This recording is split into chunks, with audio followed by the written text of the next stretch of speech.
Hi everyone, my name is Kelly again and I'm here to continue our series on paddle sports safety for the summer. In this video, I'm going to talk to you a little bit about the paddle and the different parts of the paddle. So where you hold your paddle is called the shaft, and on either end you have what's called the blade of the paddle.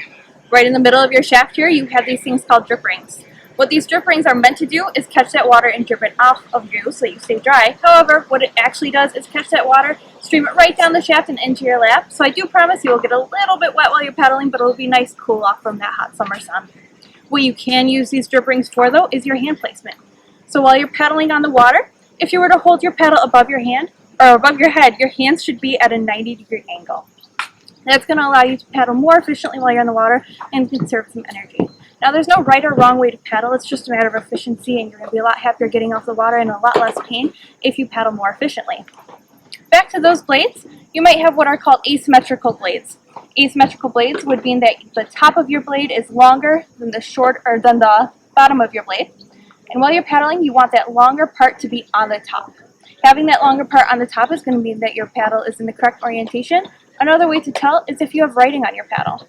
If you have writing on your paddle, you want to be able to read it at all times while you're on the water to ensure that your paddle is staying in the correct orientation. Now you'll also notice that your blade has a curved side as well as a rounded side.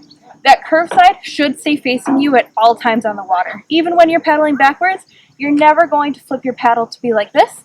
It's always going to stay like this. And I promise you, you will get where you're going at the same pace as long as you keep your paddle like this. Another thing I just want to tell you about is the length of your paddle. Paddles come in various lengths, whether it's 210, 220, or 230, sometimes even 240. Those numbers are all in centimeters. If you go to some of these major sporting goods stores, they might tell you that if you can reach the top of your paddle is long enough. However, you can see here that I can't reach anywhere near the top of my paddle if it's standing on the ground. This is still the paddle that I prefer to paddle with. You want to base the length of your paddle based on the width of your kayak's cockpit. You want it long enough so that you're not hitting your knuckles while you're paddling. One last thing to point out about your paddle is this shiny silver button right in the middle. What this silver button does is changes the orientation of your paddle blades.